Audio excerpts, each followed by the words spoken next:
I'll just go in and go through them very quickly. So first of all, you have to have a wave template set up. Just a general wave template. I haven't changed the one that's available here in Warehouse 62 in our Contoso demo setup. So you can see we're using automatic wave creation set to yes, process wave at release to warehouse, and automate the wave release. So basically, it's creating and processing a wave for every time you release your order to warehouse, right? So that's the wave template. Then we have on our work user, I have, as you can see, I'm just using my standard Julia Funderburg. So you have to set up a worker. Obviously, we'll come back to the packing policies here. So, but you can see I will have assigned.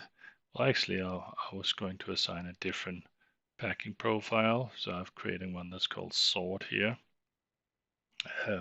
It's not mandatory that I have to put it here. I can always just choose this is just defaulting it, but I'm creating those packing profile and container packing policies that it's going to use here.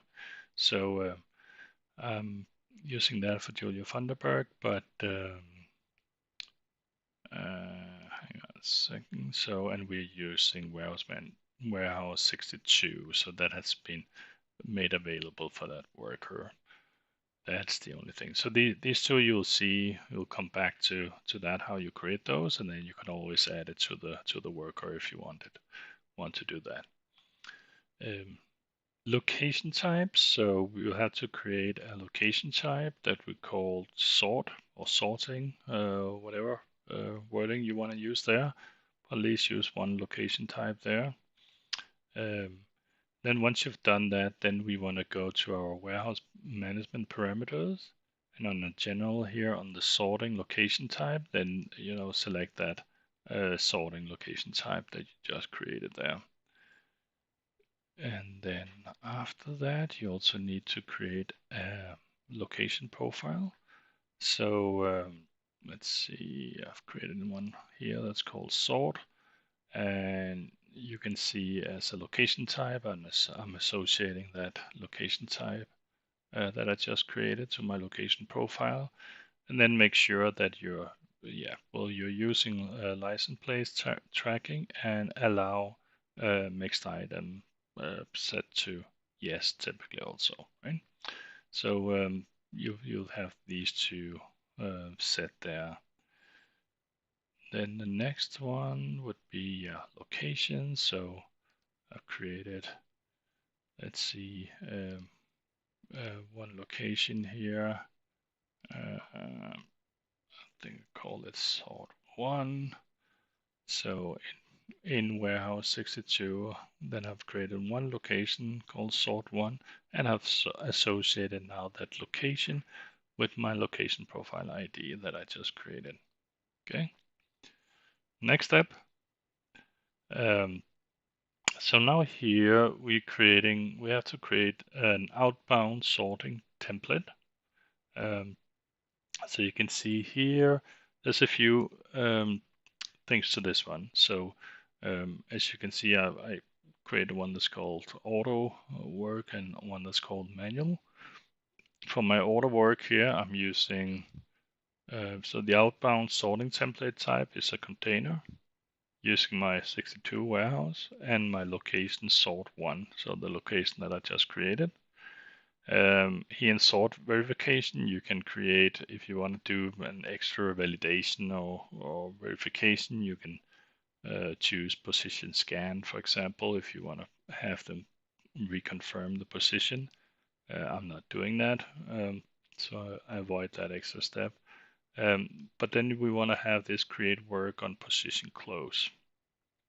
And I'm setting, in this case, my position assignment to automatic, which means that I get a little help after I created the first position to have the sim guide me to the correct positions instead of every time manually have to select which position that I'm choosing. If you don't want that, you simply you set it to manual, and then you manually have to select the position for every time without any help. So that's one of the important areas on this one. The other ones are more related to the wave steps code. So as you can see, they're grayed out when I'm selecting a container. That's because I select a container up here. But one thing that is important here is that if I want to break these positions by a certain criteria, then I can do that. So if I go to my edit query here where I have, and then to sorting, then in my example, I'm trying to break by account number, so by customer account. So I want a different license plate basically for each of my customers. I don't want to mix customers. But I think if you look at the setup example in the, on our learn pages, they're using I think a carrier or a carrier service error. So it could be a certain carrier, UPS or FedEx. Maybe you want to separate pallets for these, or maybe a certain carrier service. I think that demo example is using air or by truck or something like that. So they're using the carrier service to break up or to group your license plates, which are actually grouping positions, but there's a license plate to each position, right? But this is where you are creating that grouping feature. So once I do that, then on my outbound sorting template breaks, you can see I have to then use my account manager, and I actually have to check this one that says group by field. So I'm gonna try to group it per customer account number. See if that works. All right. So that's the outbound sorting template. The next step I then need to set up a container packing policy, and you can see I already had created one. So one of the keys here, obviously, to select the warehouse, and you want to select the default location for sorting. So I'm selecting my location sort 1, the waiting unit that I'm gonna use. But then here the container release policy. So it's very important then you select this assign container to outbound sorting position. Otherwise, it's only allowing you to make it available for the final shipping location or so on. So it won't show you that sort 1 location. So make sure that you select the assign container to outbound sorting position there. Next one, let's see the packing profiles. Yeah, so after I've created my container packing policy, as you can see, then you create a packing profile called sort, or I created one for warehouse 62 and called sort, and then I associate it with my container packing policy that I just created, and assign it to the default container type that I want to use in that example, right? Next, so now we actually have to go to our what the setup have to be on our mobile devices and so on. So first of all, I want to have a work class called sorting. So you can see already, I should have created one already. Let me just check. Yeah, so there's one called sort. So you can see there's a work order type now that's called sorted inventory picking. So I create a work class ID for that purpose, right?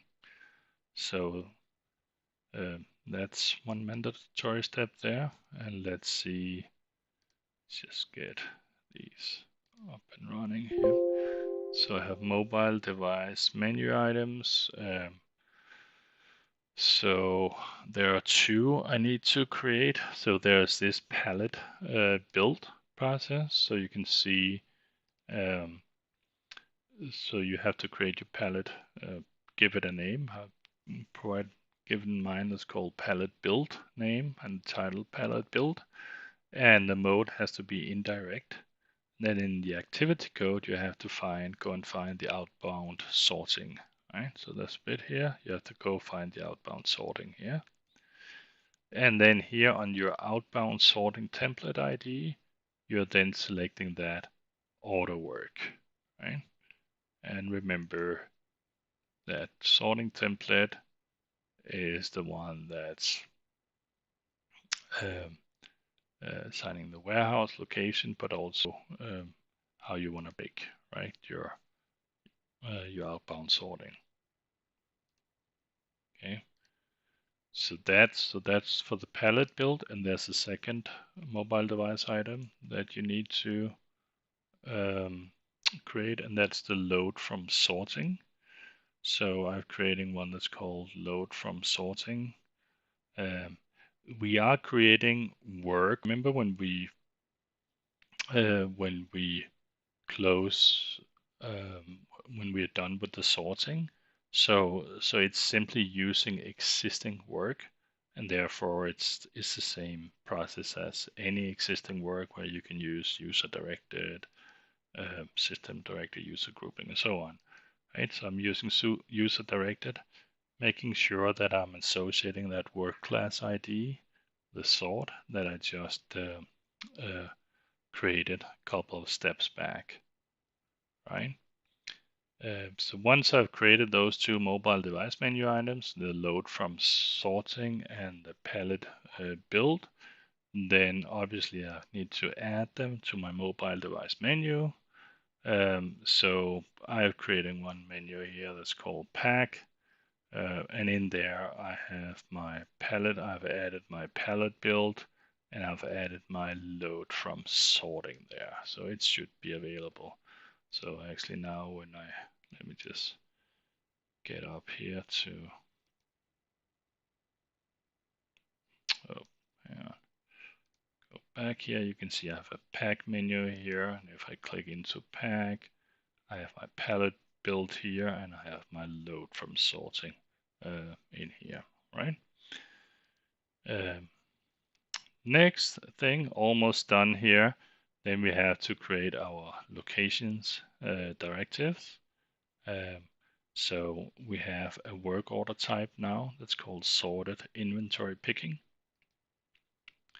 Right, so you have to select your sorted inventory picking there, and once you do that, I'm just creating. You only need a put because we know the location where it is, right, from the sorting location. So it's only a put to the final destination. So I'm just doing anything here, and then the put is to Bador.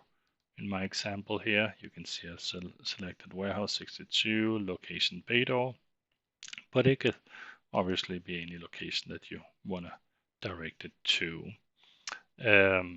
So this one is just for, I've created one for single item, and then I've also created one for multiple items, right? So the exact same scenario, just for multiple items. And then, of course, the last thing also is the work template. So we also have a work order type now called sorted inventory picking. In there, just standard, you have to create a pick and a put, at least there, and associated with your work class ID that we had created earlier, right? So I believe that should be all the setup that we would need to create it. So you can see there's a few steps there: 1, 2, 3, 4, 5, 6, 7, 8, 9, 10, 11, 12, 13, 14 steps there, setup steps that you need to go through. So once you do all those, we should be able to actually go through a process of process flow of how it works. So that'll be the next step. I'll just stop this video, and we'll take the process flow in a separate video. All right.